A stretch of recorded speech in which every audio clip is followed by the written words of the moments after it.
I arrived to visit my daughter, but as soon as I crossed the gate, I felt a knot in my stomach. All her things were thrown across the yard, and from inside I heard my son-in-law's furious shout. "She just has to sign, and that's it. Why are you making me do this?" I heard glass break. My daughter let out a choked sob, and my grandson pleaded, "Don't hit my mom. I promise I'll be good." I didn't hesitate. I ran inside. I pulled him away from Sarah, and then I called his parents. "Get over here now. If you don't, the next call I make is to the police." 30 minutes later, the doorbell rang. But before we continue, please check if you are subscribed to Elderly Stories and write in the comments where you are watching from. We would love to know how far our stories travel. I drove my old car to my daughter Sarah's house on a suffocating afternoon. I hadn't been able to reach her for 2 days. Every call went straight to voicemail, and my texts seemed to vanish into thin air. Sarah had never made me worry like this. I gripped the steering wheel, trying to calm down, but my heart was pounding so hard it felt like it was hitting my chest. When I reached the street that led to her house, I had a bad feeling. The white iron gate, the one she always kept securely closed, was now halfway open, swinging in the hot wind. I parked the car, got out, and felt my legs tremble. I pushed the gate open and entered the yard, and the scene before my eyes left me breathless. The small garden, where Sarah cared for every flower and pot so meticulously, now looked like an abandoned dumpster. The floral dress I had given her last week, the frame from her wedding photo with her husband, and the teddy bear my grandson Ethan hugged every night, his most cherished possession. They were dirty. Thrown next to a broken bougainvillea branch, I stood motionless, my head spinning, trying to understand what was happening. Then, from inside the house, I heard Mark's shouts, my son-in-law, hoarse and full of fury. "You just have to sign it. Sarah, don't make me do this the hard way." Then I heard the sound of porcelain breaking. Between those noises, Ethan's sobs slipped through. "Dad, don't hurt Mom. I promise I'll be good. I won't ask for toys anymore." The boy's trembling voice pierced my soul. I heard Sarah's weak voice, almost begging. "Mark, don't scare Ethan." Her voice faded, choked by tears. I couldn't stand still for another second. I ran to the front door, banging on it hard and shouting, "Sarah, Sarah, open the door!" But the heavy wooden door didn't move. It was locked from the inside. Fear and rage mixed inside me like a raging fire. Without thinking, I ran to the back door that led to the kitchen. Luckily, it was only secured with a small wooden latch. I took a deep breath and slammed my shoulder against it with all my strength. There was a crack. The latch gave way and I almost fell to the floor as I entered. The living room looked like a battlefield, an overturned chair, pieces of porcelain everywhere, and in the middle of the chaos, I saw something that froze my blood. Mark was holding a fistful of Sarah's hair, pulling it violently, forcing her head back. My daughter's face was pale, soaked in tears, with a red mark on her cheek. Her eyes, which used to shine with joy when she saw me, now only showed fear and desperation. In a corner, Ethan was curled up, covering his mouth with his little hands, trying not to cry out loud. His big eyes, full of terror, watched the scene. He was only 5 years old, but his gaze was that of someone who had already seen too much suffering. I wanted to run to him, to hug him, but first I had to save my daughter. When he saw me, Mark stopped for a moment, surprised and furious, but he didn't let go of Sarah. The rage inside me exploded, so intense that the fear disappeared. I screamed with all my might, my voice breaking with indignation. "You bastard! Let go of my daughter right now!"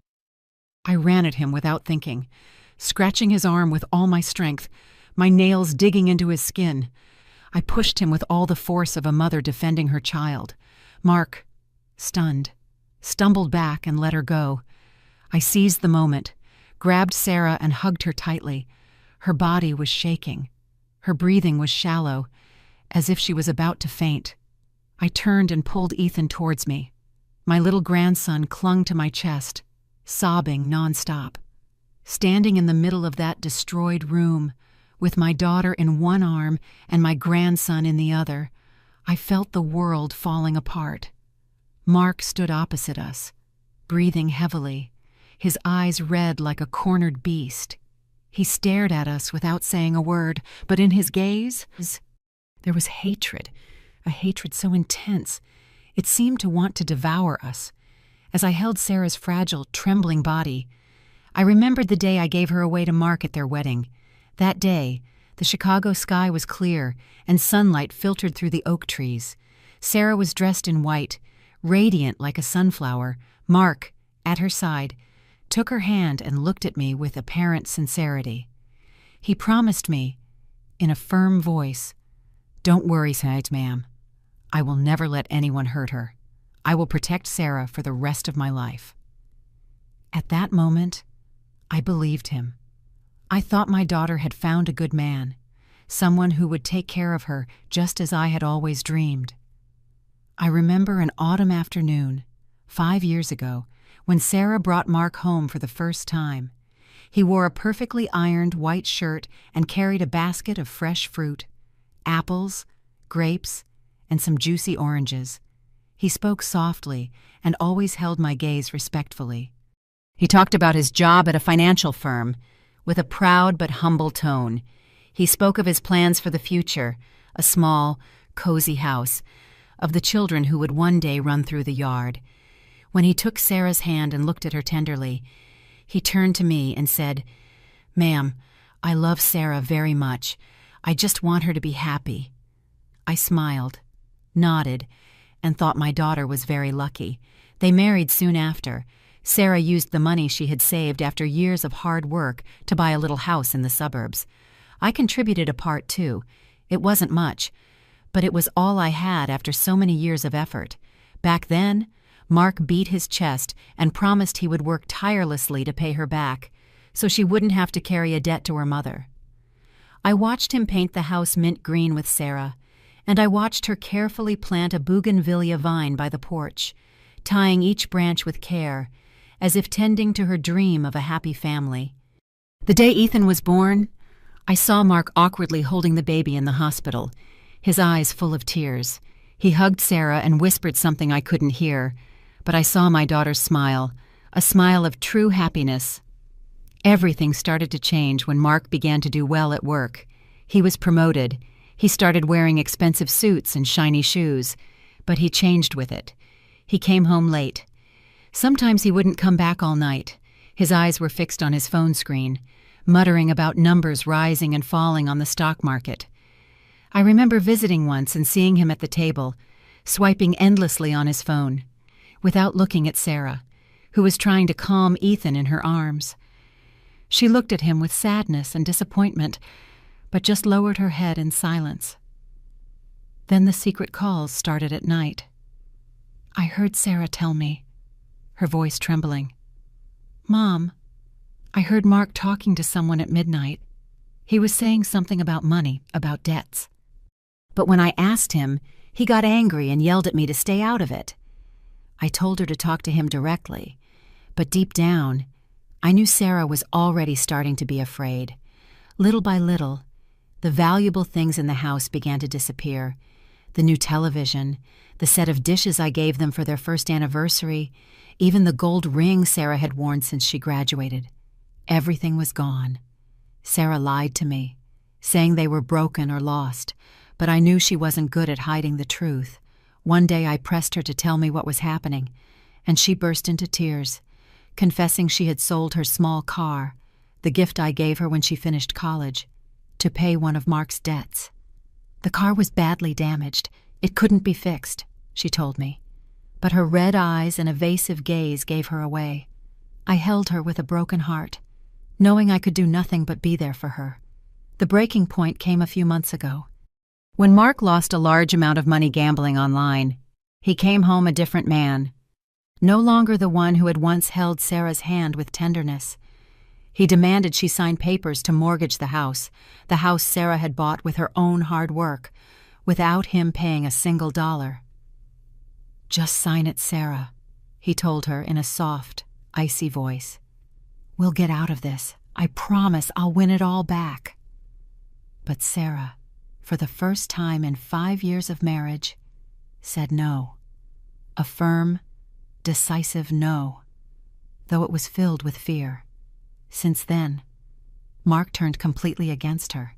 He started to humiliate her, calling her useless, a freeloader. He threatened to make her lose her job, to tell everyone she was crazy. There were nights when Sarah ran to my house, crying uncontrollably in my arms, and I knew everything had spun out of control. Once she showed me a copy of the divorce papers Mark had already prepared. In it, Sarah voluntarily gave up all assets and also custody of Ethan, leaving everything to him. I read those lines with trembling hands. The paper almost fell. "I'm so scared, Mom," she told me, her voice broken. "He says if I don't sign, he won't leave us alone, that he'll make me lose my job, that he'll say I'm crazy." When I finally got Sarah out of Mark's hands, I felt my chest would burst with rage and pain. I put Sarah and Ethan behind me, as if my body could be a shield to protect them. I looked him in the eyes, saw the hatred reflected in his, but I wasn't afraid. My voice turned cold, every word landing like a stone. "When you dared to put a hand on my daughter and my grandson, this stopped being your business." Without giving him a chance to respond, I took out my phone. Mark twisted his mouth into a sneer, as if he thought I was just threatening him. But my hand, though shaking slightly with rage, dialed the number very quickly. On the other end of the line was Mr. Richard, Mark's father. I didn't say hello. I didn't beat around the bush. I said it straight. "Mr. Richard, get to your son's house right now. I'm giving you 30 minutes. If not, the next call I make will be to the police." I hung up just as he was stammering to ask something, giving him no chance to argue. Mark froze. A flicker of confusion flashed in his eyes. He didn't expect me to be serious. He started pacing the living room, like a caged animal, sometimes punching the wall hard. The thuds echoed and made me jump, but I wasn't focused on him anymore. I just wanted to get Sarah and Ethan out of that place. I took mother and son to Ethan's room and locked the door. The small room still had the soft smell of the child's blanket, but the atmosphere was now suffocating. Sarah sat on the bed, silent, her empty eyes staring into space. Her face was pale, as if all the life had been drained from her. I knelt in front of Ethan and, with a damp cloth, gently wiped the smudge on his forehead, trying to comfort him. "It's okay, sweetie. Grandma is here with you now." But the boy's big eyes were still full of fear, as if he didn't believe the nightmare was over. I sat next to Sarah and took her hand. It was ice cold. Her slender fingers trembled in mine. I wanted to say something to comfort her, but my throat closed up. Through the crack in the door, I could still hear Mark muttering insults outside. Every word was like a knife. I hugged Sarah tight and whispered, "I won't let this continue, honey. I promise." But deep down, I knew that promise wouldn't be easy to keep. Mark was not someone who let things go easily. Exactly 30 minutes later, the doorbell rang, sharp in the silence. I heard Mark's heavy footsteps going to open it. Mr. Richard entered first, heavy set, his face scowling as if coming here was a huge inconvenience. Behind him was Mrs. Teresa, Mark's mother. She looked smaller than I remembered, her face drawn, her hands clasped so tightly her knuckles were white. Seeing the destroyed living room, overturned chairs, scattered porcelain, the heavy air, Mr. Richard just frowned, and Mrs. Teresa let out a small gasp, covering her mouth. I opened the bedroom door and came out to face them. Sarah followed behind, her hand still gripping Ethan's. The boy clung to his mother's side, his terrified eyes looking at his grandparents. I didn't want to beat around the bush. I pointed to the yard, where Sarah's and Ethan's things were still piled up in the sun, the flowered dress, the wedding frame, the teddy bear.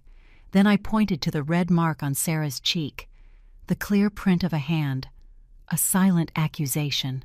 Finally, I looked at Ethan, the child trembling, his little hands clutching his mother.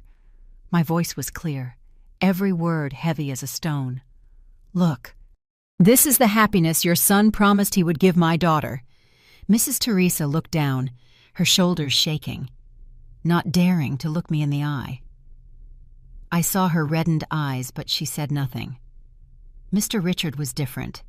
He crossed his arms and said in a dismissive voice, as if talking about the weather, "Men get a little heated. Fights between spouses happen. You're exaggerating. Let them work it out themselves." Then he turned to Sarah with a reproachful tone. "You probably said something to make him angry like this, didn't you?" Hearing that, my anger erupted like a flame. I trembled, not from fear, but from indignation. I stared at him and said with a voice of steel, "If you can't raise your son, the law will. I'm calling the police." He scoffed with a contemptuous laugh, a defiant smile. "If you're so tough, report him. Let's see if the police believe a mother-in-law, or a husband who says his wife was cheating, or about the debts." His words were a slap in the face. He dared to invent, to slander my daughter in front of me. I wanted to scream at him, to hit him, but I knew that would only make things worse. I realized that talking to these people was useless. They didn't want to see the truth. They didn't want to admit their son had become a cruel man. I turned to Sarah with a firm voice. "Honey, grab a few necessary things. We are going to my house right now." Sarah nodded, her gaze still blank, but she obeyed silently. I helped her put some of Ethan's clothes in a bag, and I grabbed a few of his favorite toys. Ethan stuck to my legs without a word, just watching his mother. I took the boy's hand and walked Sarah to the door, passing in front of Mark and his parents. He stood there, his gaze full of hate, but he didn't dare stop us. Before leaving, I stopped and looked at Mr. Richard. I spoke slowly but firmly. "Keep trusting your son. You'll see. One day you will regret this." He didn't answer. He just looked at me coldly, and Mrs. Teresa was still there, her hands trembling, her eyes fixed on the floor, as if she wanted to escape it all. A few days later, Sarah suddenly remembered she had left some important project documents from work, along with some of Ethan's school books, at the old house. The boy had a test soon, and Sarah was afraid he would be affected if he missed his books. I saw her wring her hands, hesitant. "Mom, I think I have to go back for them." I cut her off immediately. "No, honey, let me go. I don't want you to face Mark. I don't want you to set foot in that place that has become a nightmare." She looked at me, with a mix of gratitude and worry, then nodded and gave me the spare key. I drove to the familiar street, my heart pounding in my chest. I parked the car in a secluded spot. I watched from a distance and waited until I saw Mark's car leave. He usually left around that time, probably to meet his gambling friends or his loan sharks. When I was sure he was gone, I got out of the car. I gripped the key tightly and took a deep breath to calm myself. The white gate was still ajar, as if it still remembered the horror of the other day. I went in, avoiding looking at the withered bougainvillea, its broken branches still on the ground. Inside, the house was cold and messy. A smell of dampness mixed with stale tobacco turned my stomach. I went straight to Ethan's room, quickly gathered his school books and put them in a tote bag. I also took some of his favorite toys, hoping they would brighten his day a bit. As I was leaving, I passed Mark's home office, the room he always kept locked, as if hiding a secret. But that day, the door was just slightly open, a crack that seemed to invite me in. I was going to walk past, but something on the desk made me stop. Sarah's black briefcase, the one she used for her work papers, was open. I hesitated, feeling a voice inside me tell me I should check. I entered slowly, trying not to make a sound, as if afraid of waking something invisible. My eyes scanned Mark's desk, covered in messy papers, scattered pens, and then I saw them. 2 new folders, placed perfectly amidst the chaos. I picked up the first one, and my heart started to beat faster. It was a mutual divorce petition. I flipped it open to the last page, and when I saw the signature, Sarah Miller, written clearly, I felt my chest tighten, but something wasn't right. The handwriting was stiff, without Sarah's characteristic smoothness. I had seen her sign her name hundreds of times, from thank you cards to work contracts. This signature was not my daughter's. With trembling hands, I picked up the second folder. Mortgage agreement on land use and adjacent properties. As the debtor, Sarah was listed. As the creditor, a financial company I had never heard of. The signature was identical to the one on the previous document, cold and fake. I turned a few more pages, and then my blood ran cold. There was a draft sheet filled with repeated signatures of Sarah Miller, clumsy, unsure, like someone practicing to imitate her. Mark. He had forged my daughter's signature, not only to get custody of Ethan, but also the house she had earned with so much effort. I stood there, clutching the folders, feeling my blood boil. He hadn't just abused Sarah physically. He was planning to steal everything from her. I pulled out my phone, my heart pounding so hard I thought it would break. I photographed every page of both documents, especially the signatures and the practice sheet. I tried to keep my hand steady, but with every click of the shutter, the rage and fear rose higher. If Mark showed up right then, I didn't know what might happen. When I finished, I carefully placed everything back where it was. I took Sarah's briefcase and Ethan's books and hurried out of the house. As I got in the car, I took a deep breath to calm down, my hands still gripping the steering wheel. I drove back, my mind reeling from what I had just discovered. I didn't say anything when I got home. I just handed the phone to Sarah and opened the photos I had taken. Sarah looked at the screen. Her face turned white. She shook her head over and over, her voice trembling. "I never signed this. Mom, how could he?" She didn't finish the sentence. She lowered her head, covering her face with her hands, her body shaking. I sat beside her, held her, feeling her helplessness and her pain, to help her calm down. I gave her a blank sheet of paper and a pen. "Honey, sign here," I asked her, my voice soft but firm. Sarah obeyed. Her signature, fluid and elegant, was completely different from the forgeries. 2 signatures, one real and one fake. 2 opposite worlds. One with my daughter's honesty, the other with Mark's cruelty. That afternoon, I didn't hesitate. I called an old friend who had worked in the legal field and asked her for the contact of a good lawyer specializing in family law. She recommended Mrs. Catherine Reeves, a lawyer known for her sharpness and dedication. We set up an appointment for the next morning. When we arrived at her office, I showed her the photos and told her the whole story. Mrs. Reeves examined each image. She compared the real and fake signatures. Then she looked up at us and said in a firm voice, "This is document forgery with the intent to appropriate assets. With this evidence, we can not only file for a unilateral divorce in Mrs. Miller's favor, but also press criminal charges against him." After the meeting with lawyer Catherine, I felt a small spark of hope light up inside me. Immediately, Mrs. Reeves sent an official notification to Mark, requesting a meeting to discuss the division of assets and the custody of Ethan. In the letter, she subtly hinted that we had damaging evidence. I thought it would be a direct hit, a way to make him back down. But I was wrong. That action was like sticking my hand in a hornet's nest. Mark didn't respond to the lawyer's letter. He remained silent. But it wasn't the silence of someone giving up. It was the silence before a storm. The next morning, when I went to the market as I did every day, Mrs. Rose, my neighbor, the one who always greeted me with a smile and asked about Ethan, looked at me with pity. Then she looked away, pretended not to see me, and hurried into her house. I stood there, in the middle of the market, with my basket in my hand, feeling as if an invisible hand was squeezing my chest. What was happening? I ran home, my heart full of anxiety. As soon as I walked in the door, my phone vibrated. It was Sarah. Her voice was trembling with panic, almost crying. "Mom, come back now. A coworker told me Mark went to my office and spoke to my boss." Sobbing.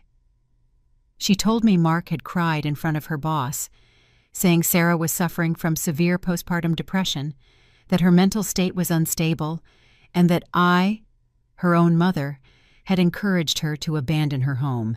He said it with a pained voice, as if he were a desperate husband trying to save his family. I felt my blood boil.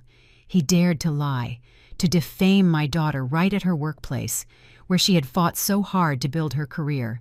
Before I could calm down, another call came in. This time it was from an employee at the Department of Social Services. Her cold voice asked me to come in to clarify possible acts of family interference and signs of separation between mother and child. They said they had received a medical certificate from Mark, assuring them that Sarah was unfit to care for Ethan due to psychological problems. I froze. The phone almost fell from my hands. Mark had gone much further than I imagined. He didn't just want to take her house in custody. He wanted to destroy her reputation, to make everyone believe Sarah was not a reliable mother. That afternoon I ran home, where Sarah and Ethan were. She was huddled on the sofa, hugging the boy tightly, her eyes swollen from crying so much. The little one, sensing the tension, was scribbling on a piece of paper, but his eyes never stopped watching his mother with worry. I sat next to her, trying to say something to comfort her, but suddenly the door opened. Mark came in, followed by two neighbors I knew well. He didn't cross the threshold. He stood in the doorway, playing his part perfectly. He wiped away fake tears and said in a trembling voice, "I just want my wife and son to come back to me. Sarah isn't well, but I will take care of her. Only my mother-in-law insists on destroying my family." The neighbors looked at me with suspicion and reproach. One of them, Anne, said to me with a compassionate tone, "Ma'am, you should let them fix their own problems. Fights between couples are normal. Getting involved only makes it worse." I wanted to scream, to tell them about the bruises on Sarah's arms, the forged signatures, the fear in Ethan's eyes, but I knew that even if I had 100 mouths, they wouldn't believe me. Mark had already turned me into the villain of the story. The pressure from work, from the neighbors, and now from social services, made Sarah break down completely. She barely spoke. She just sat, hugging Ethan as if afraid someone would snatch him away. That night, Mark returned. He handed Sarah a blister pack of pills, his voice soft but icy. "Take these, Sarah. They're vitamins the doctor prescribed. They'll help stabilize you. Do it. And everything will go back to how it was. If you don't, they'll think you really are sick, and they'll take Ethan away." I watched as my daughter, trembling, took the tranquilizer almost without realizing it. I felt my heart break. He wasn't just hurting her with words or violence. He was now poisoning her mind, making her doubt herself. As I was getting ready to leave, Mark stopped me in the yard. He wasn't shouting like before. His voice was cold as ice. "You see, you have evidence of forged signatures, but I have a medical document proving my wife isn't stable. Who do you think the court will believe?" He got close to my face with a threatening look. "If you don't bring Sarah and Ethan back here tomorrow, I will file a motion with the court asking for emergency custody of Ethan because his mother has mental problems and has been kidnapped by her grandmother. Then your daughter will lose everything." I looked into his cruel eyes and, for the first time, I felt at a disadvantage. He had calculated everything, from public opinion to the fake papers. I wanted to resist, to scream that I wouldn't let him win, but I knew that, in the current situation, I didn't have the strength. If he really filed the motion with lies and false documents, Sarah could lose Ethan. The thought paralyzed me. The next day, I swallowed my tears. I packed Sarah's and Ethan's things with my own hands and took them both back to that house. Sarah looked at me with eyes full of tears. "Mom, I don't want to go back." I hugged her tight and whispered, "Hold on, just a little longer, honey. I promise I will gather enough evidence to drag him down to the hell he himself created." As soon as I got back, I called lawyer Catherine, shaking. "Mrs. Reeves, I need a reliable private investigator. Mark is playing dirty, and I need proof to unmask him, Mrs. Reeves agreed immediately and promised to introduce me to someone experienced. I took out all the savings I had left, the money I had saved for years to protect myself, and contacted the private investigator Mrs. Reeves recommended. He, a middle-aged man with a sharp gaze, promised to follow Mark's every move, especially to find the origin of the fake medical certificate he was using to slander Sarah. "Rest easy. I'll find the truth," he said in a low, confident voice. I nodded, but inside I couldn't stop worrying. While I waited, I tried to make everything seem normal. Every day I brought food to Sarah's house, a plate of homemade tamales, some soup, or just a box of fresh fruit. I told Mark it was to take care of Ethan, but really I was going to check if Sarah was safe. Every time I entered that house, my heart ached. The bougainvillea on the porch now only had a few thin branches, just like Sarah's spirit, worn down and battered. I secretly gave her a spare phone, hid it well in her blouse, and told her, "Keep this to call me if you need to. Don't let him see it." Sarah nodded, her eyes grateful but still full of fear. A week later, the detective called me. "Mrs. Linda, I have what you need," he said confidently. I met him in a small cafe on the outskirts, where no one paid us any attention. He handed me a small black USB drive and said, "This video was recorded from a distance. The quality isn't perfect, but it's enough to see what's happening." I clutched the USB like it was a silver bullet. When I got home, I plugged it into the computer, my heart racing. The video appeared, a bit blurry but clear enough. Mark was in the parking lot behind a private clinic, handing a thick envelope to a man in a worn-out white coat. The man nodded and handed Mark a batch of papers with a red seal. The detective also told me, "That man used to be a doctor, but his license was revoked 2 years ago for selling false documents." A chill ran down my spine. This was the proof I needed, the proof to unmask Mark's lie. The next morning, I took the USB and the photos of the forged signature to the police station. The officer who took my report listened to me carefully and took notes. "Mrs. Linda, with this evidence, we will open an investigation immediately," he said. I nodded, relieved, as if a weight had been lifted from my shoulders. I thought that with a little more time, Mark would pay for what he did. That night, I drove to Sarah's house as usual, carrying a box of flan that Ethan likes. I felt a little lighter, thinking it was all going to end. But as I approached the gate, I heard a loud crash from inside, as if something heavy had collapsed. Then Mark's furious voice yelling, "You dare to report me! You want me to destroy you! Is that it?" His voice sounded like a beast's, and my heart sank. I ran inside, and, without thinking, the scene left me breathless. The glass dining table was overturned, fragments all over the floor.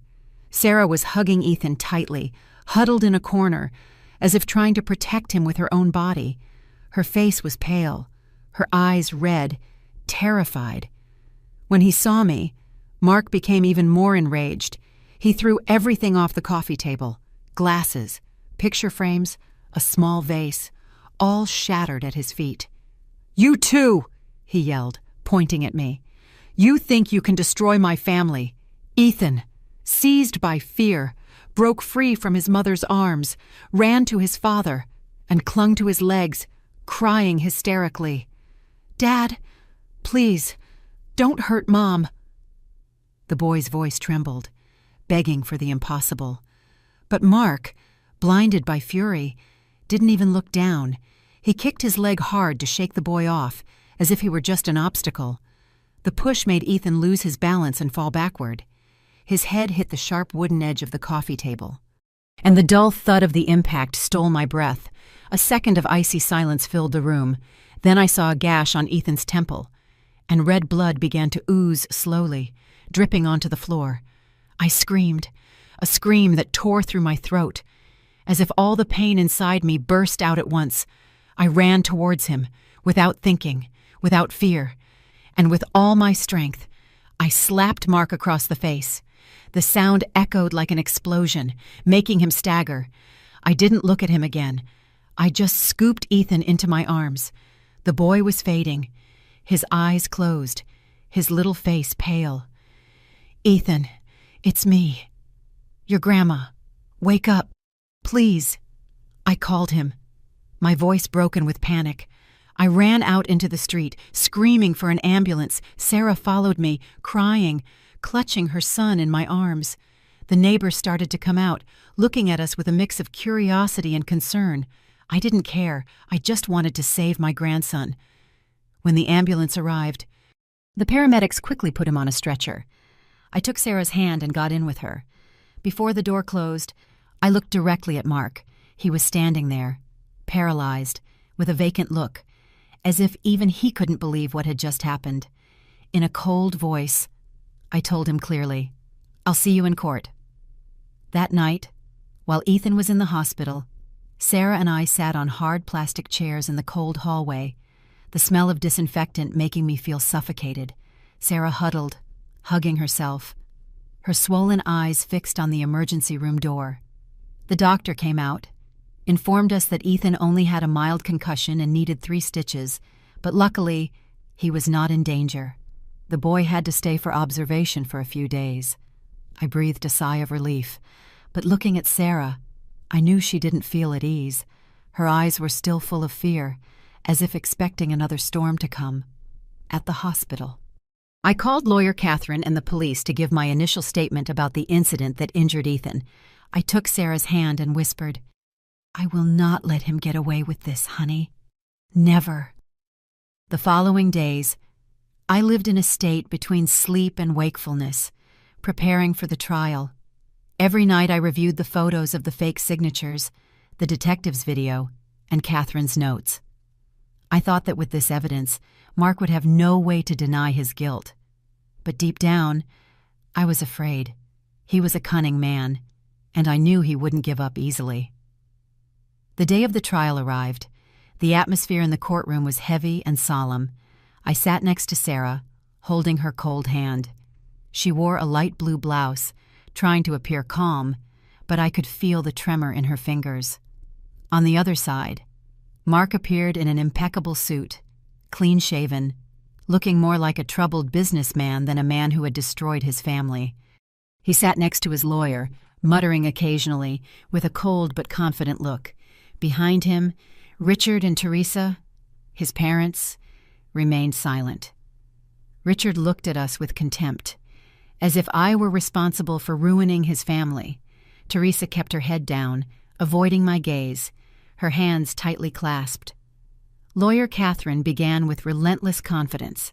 She presented the photographs of the forged signatures on the divorce papers and the home mortgage, pointing out every suspicious detail in the handwriting. "This constitutes an intentional act of fraud for the purpose of appropriating my client's assets," she said in a firm voice that echoed in the room. I looked at Mark and saw him give a slight smile, showing no concern. His lawyer stood up, speaking calmly but slyly. "My client, Mr. Mark, acted solely in the best interest of his family. Mrs. Miller, in an unstable emotional state, gave him verbal consent to sign these documents on her behalf. He was only trying to assume family responsibility." I squeezed Sarah's hand, feeling my blood boil. Verbal consent, emotionally unstable. How dare he turn my daughter into a weak woman? Incapable of deciding for her own life, I wanted to scream. But Catherine signaled me to stay calm. She continued her presentation and showed the detective's video, where Mark was seen handing an envelope of money to a supposed unlicensed doctor in exchange for a fake medical certificate. "This is clear proof of premeditated fraud," she stated firmly. Mark's team didn't flinch. His lawyer admitted his client had been naive, but argued he did it out of sincere concern for his wife's health.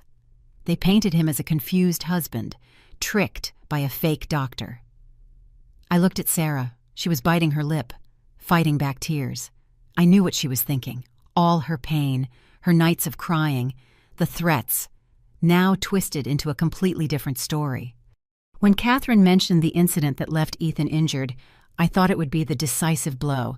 She described in detail how Mark caused Ethan to fall, making the boy hit his head against the table.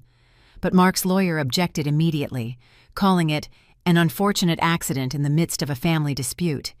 They said Ethan must have accidentally gotten between his parents while they were arguing and fell on his own. "There are no objective witnesses other than Mrs. Linda and Miss Sarah," his lawyer said sarcastically. "Their statements are clearly subjective." I couldn't take it anymore. In a last-ditch effort, I pulled up Sarah's sleeve, revealing the bruises that were already starting to turn yellow and green on my daughter's thin arm. I stood up, my voice trembling but growing louder. "Your Honor, this is not an accident. This is what he did to my daughter." The whole room fell silent. All eyes turned to Sarah, but the judge slammed his gavel. His cold voice cut through. "The bruises do not have a medical report from the time of the incidents. The court cannot admit them as valid proof of acts of violence." I sank back into my seat, feeling the floor open up beneath me. I looked at Mark and saw a smirk on his lips. He thought he was going to get away with it, that he would just have to pay a small fine for forging documents, and that the acts of violence would be erased. Custody of Ethan in the house could still be disputed. Sarah squeezed my hand tightly, tears rolling down her cheeks. I wanted to hug her, to tell her everything would be okay, but I couldn't. The judge's words resonated, rhythmic, like blows burying our hopes. With the current evidence, the court finds there is insufficient basis to conclude the existence of intentional violence. In that moment, I felt that justice had turned its back on us. I had forgotten that to convict someone like Mark, you need cold, irrefutable proof.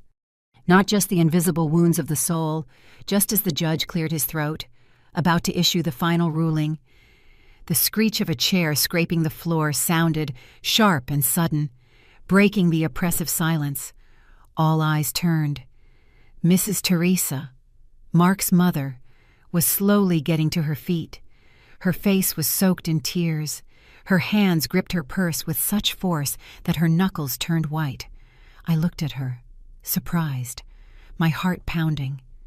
Mrs. Teresa, who had always been silent, who had always bowed her head to her husband and son, was now standing there, her shoulders trembling, but her gaze resolute. Mr. Richard, sitting next to her, yanked hard on his wife's sleeve and hissed through his teeth. "What are you doing, Teresa? Sit down now." His voice was full of anger, trying to subdue her. But Mrs. Teresa, with a small but decisive gesture, pulled her arm away from her husband's hand. That gesture astonished me. I had never seen her rebel. I had never seen her stand up to Mr. Richard. She looked directly at the judge, her voice trembling but clear, every word carved from her heart. "Your Honor, I have proof." The courtroom stirred. Some whispered. Curious glances turned toward her. The judge frowned and motioned for her to approach the stand. Mrs. Teresa moved forward, her legs unsteady as if every step was a struggle. As she walked, she spoke, her voice breaking. "I know my son. He is just like his father. A few weeks ago, when I went to watch Ethan, the boy told me he saw his father push his mother. I dismissed it. I told him not to say such silly things, but the fear in his eyes haunted me, day after day. My heart ached hearing that. Ethan, my dear little grandson, had tried to tell the truth. But it was his own grandmother who didn't believe him. I looked at Sarah and saw her press her lips together, her eyes glistening, Mrs. Teresa stopped in front of the stand, opened her purse with trembling hands, and took out a small black USB drive. She handed it to the court officer. her voice low but firm. "I bought a hidden camera. I put it inside an old teddy bear on the living room shelf. I just wanted to know the truth, and I saw everything." My heart beat harder as the officer connected the USB. The large screen in the courtroom lit up, and the room fell silent. The first video appeared. Mark in the living room, throwing a stack of papers in Sarah's face, yelling at her. "Sign it, you useless. If you don't blame me." His voice was harsh, threatening. Sarah cringed. She tried to dodge him, but he wouldn't stop. The second clip took my breath away. Mark grabbing Sarah by the hair. He forced her head down against the table, his face contorted with rage. In the video, Ethan's cry could be heard, faint but heartbreaking. "Dad, don't hurt Mom." The third clip, with crystal clear sound, was a stab at the previous lies. "You think your mother is going to save you? I will make your whole family live worse than the dead." Every scene, every word, was irrefutable proof. It was no longer an accident. It was no longer sincere concern, as Mark's lawyer tried to present. It was a threat, systematic and cruel. I looked at Mark. I saw him sitting, frozen in his chair, his face as pale as paper. He wasn't smiling anymore. His panicked gaze shifted from his mother to me, as if desperately looking for a way out.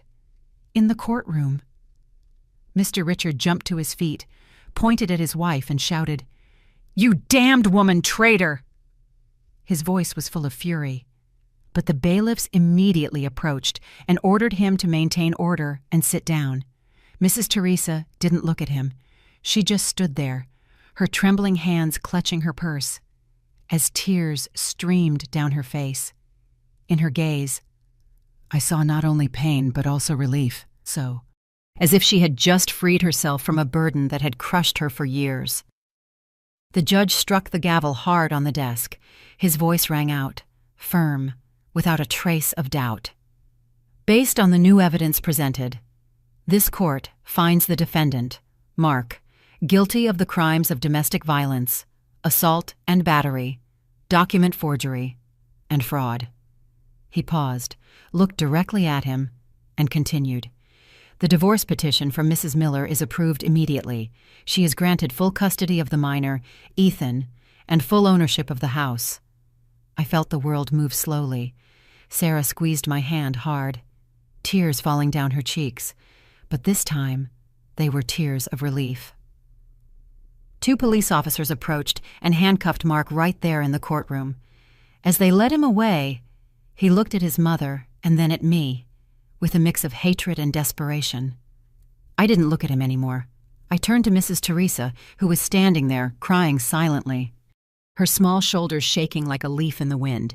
In that instant, I understood that she had not only saved my daughter and my grandson, but she was also trying to save herself. A few weeks after the trial, Sarah and Ethan moved into my small house on the outskirts of the city. Ethan's laughter, though still timid, began to fill the house and bring back its warmth. I did everything possible to create a safe space for them both. I cooked Sarah's favorite dishes. I played with Ethan. But I knew the wounds of the soul would take time to heal. At night, when everyone was asleep, I sometimes heard Sarah sobbing from her room. Other times, Ethan would wake up startled, screaming his mother's name, his eyes wide with fear. We changed all the locks on Sarah's old house and hired someone to clean up the mess Mark had left. The bougainvillea on the porch began to bloom again, but Sarah wasn't ready to go back yet. "Mom, I just can't yet," she told me. In a near whisper, "Every corner reminds me of him." I nodded without pushing. I knew that even though the house now belonged to her on paper, it was still loaded with the ghosts of those darkest days. I just wished that one day she could feel safe in her own home again. One weekend afternoon, while I was on the porch helping Ethan color a picture of superheroes, the doorbell rang. I stood up, wiped my hands on my apron, thinking maybe it was Mrs. Rose, the neighbor who sometimes brought fruit. But when I opened the door, I froze. It was Mrs. Teresa, Mark's mother. She looked like she had aged 10 years. Her eyes were red and swollen, her face more drawn than ever. In her hands, she held a box of pastries and a new toy robot, the kind Ethan had always wanted. She looked at me, her voice trembling, almost afraid of being rejected. I just wanted to see how Ethan is. If this is a bad time, I can go.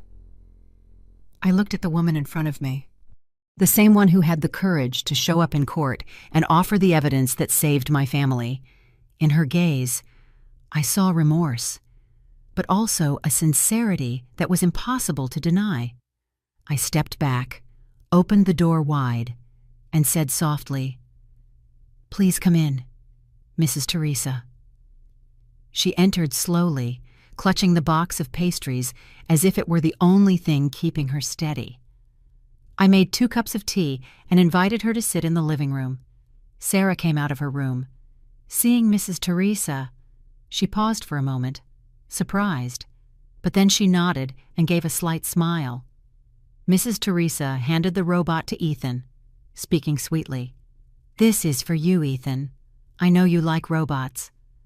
The boy took it shyly, looked at his mother for permission, and then went to a corner to play quietly with his new toy. We sat, and although the atmosphere was a bit awkward at first, Mrs. Teresa was the first to speak, her voice heavy with guilt. "Mrs. Linda, Sarah, I am sorry. I am sorry for everything Mark did to you." She paused, took a deep breath, as if gathering all the courage she had left. "My husband, Richard, he hurt me for 30 years. I froze, the teacup trembling in my hands. Mrs. Teresa told me, her voice shaking, that every time Mr. Richard lost money gambling or drank too much, he took his anger out on her. The beatings always happened behind a closed door, where no one could see. Mark, since he was little, witnessed how his father used his fists to solve everything.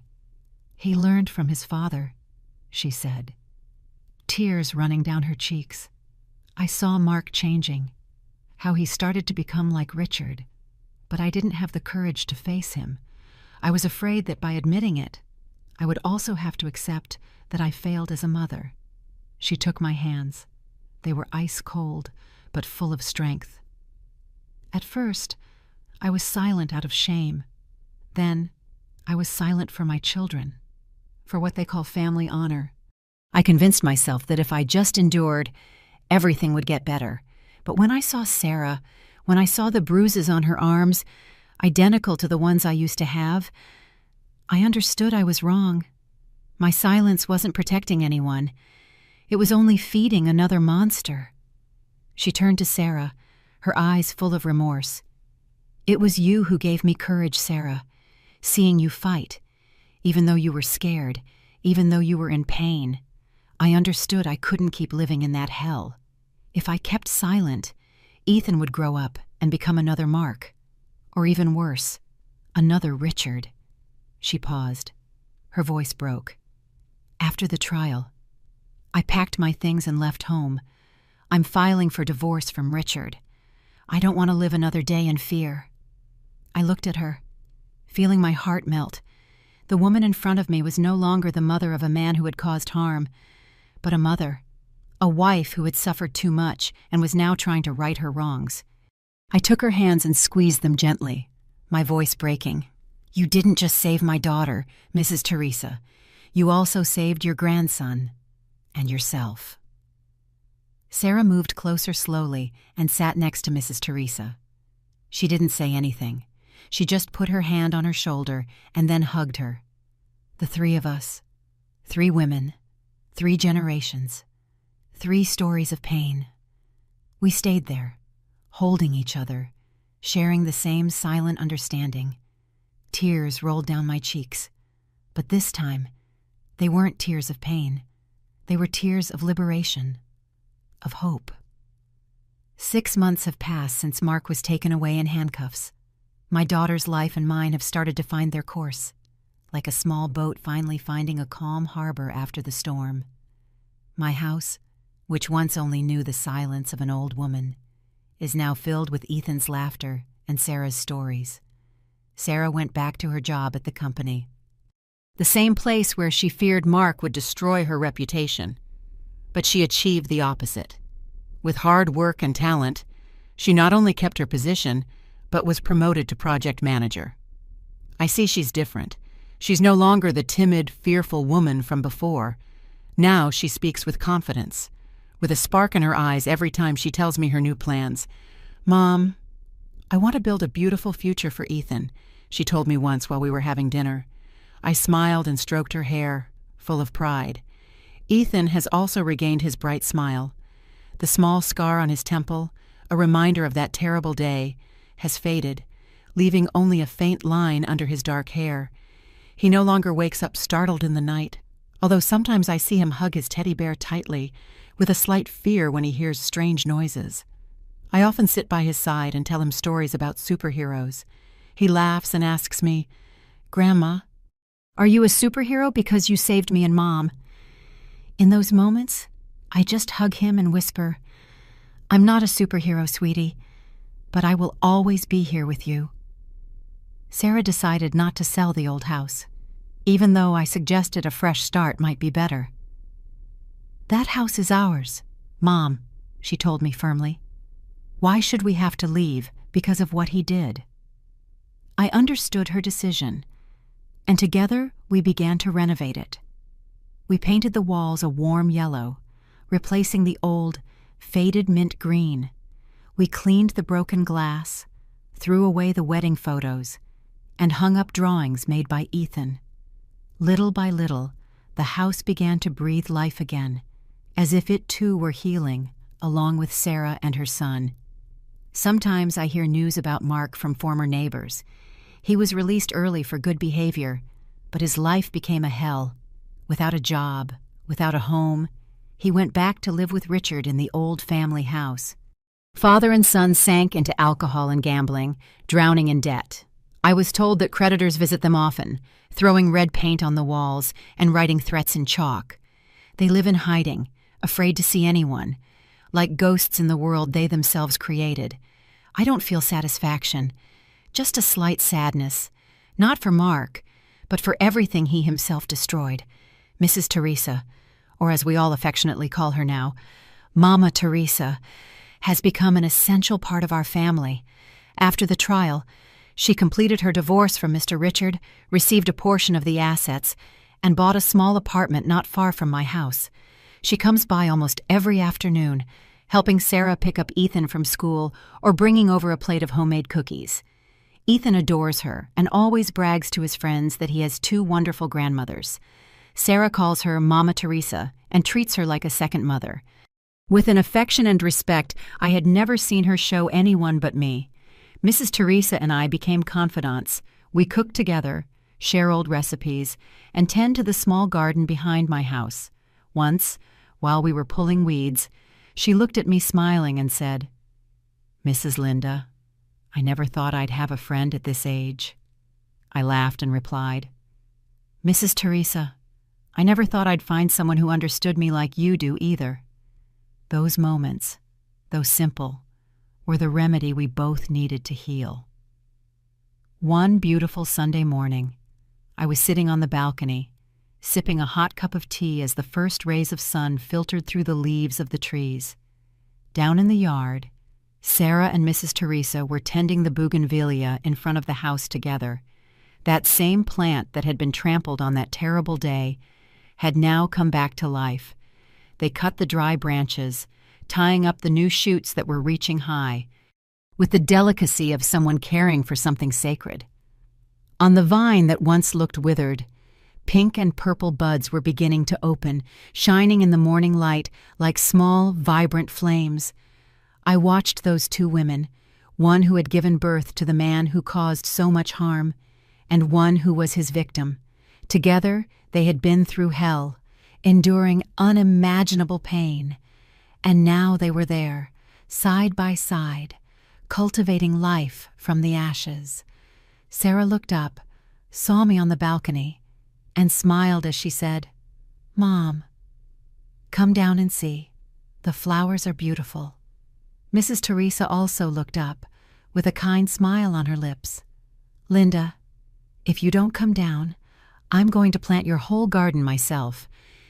I put down my teacup, went down to the yard, my heart feeling lighter than it had in a long time. As I looked at the blooming bougainvillea, I knew that Sarah's and Ethan's future, just like those flowers, could only be bright and full of life. In this life, there are invisible wounds that leave deeper scars than any knife. After everything that happened, I understood that a mother's silence can be the very thing that lets evil grow in the darkness. If I had not stood up, if Mrs. Teresa had not found the courage to face the truth, the violence, the lies, and the fear, they would have continued to repeat. From husband to son, and from son to grandson, I want everyone, especially women, to remember this. Courage is not the absence of fear. It is acting even while you are trembling. Justice may be slow, but it never stays silent forever. And sometimes, true liberation isn't in punishing the guilty, but in daring to forgive yourself for enduring so much for so long. The story you have just heard has had names and places changed to protect the identities of those involved. We don't tell it to judge, but in the hope that someone will listen and reflect. How many mothers are suffering in silence inside their own homes, I truly wonder. If you were in my place, what would you do? Would you choose silence to keep the peace, or confront everything to reclaim your voice? I want to know your opinion, because every story can be a candle that lights the path for someone else. God always blesses, and I am sure that bravery will lead us to better days. Right now, on the end screen, I will leave 2 of the channel's most beloved stories. I am sure they will surprise you. Thank you for staying with me until this moment.